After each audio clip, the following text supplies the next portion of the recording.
Now sit back, relax, and I hope you enjoy. Much love to all.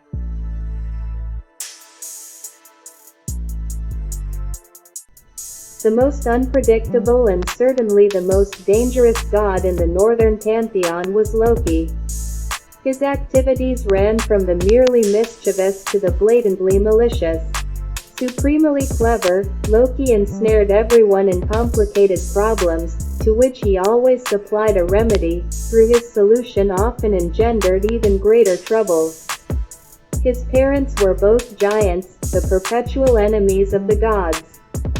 Loki is an immensely powerful magician, and shares with Odin the ability to sex and shapeshift at will.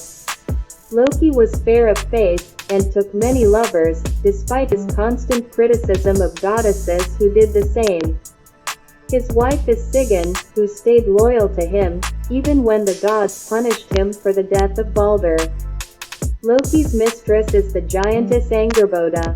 With her he is the father of 3 monsters.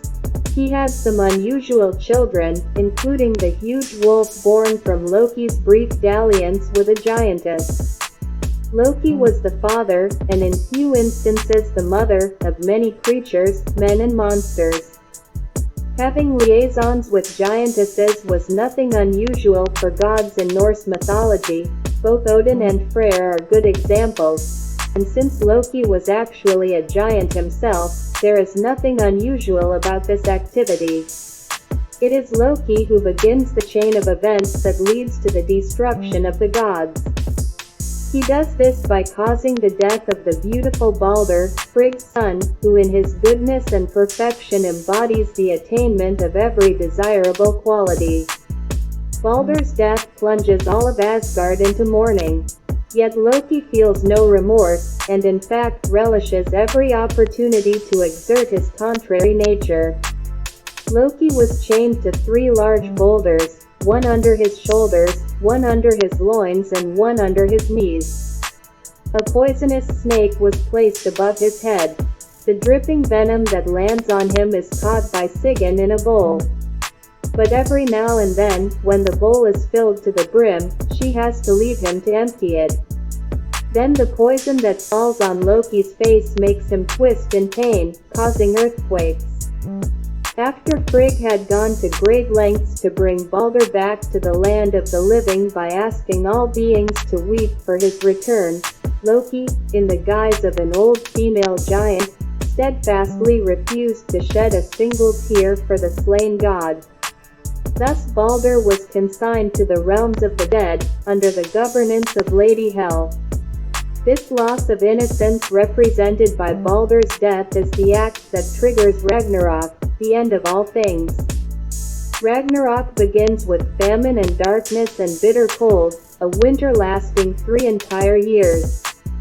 It ends with all creation becoming a flaming furnace. In the middle is staged the disastrous final battle in which the gods are arrayed against the powers of evil represented by the giants. Nearly everything and everybody, in all realms, is destroyed. Loki fights against the gods, and is killed, as is Odin, Tyr, Freyr, and Thor. Even the elves, dwarfs, sun and moon are destroyed.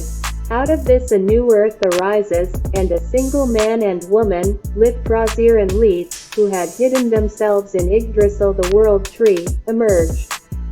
Balder comes forth, and a few sons and daughters of the gods survive, and begin a fresh cycle of life.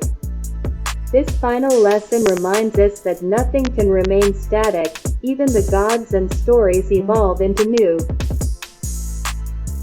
Thank you for watching. I hope to see you again soon. Till the next time, much love.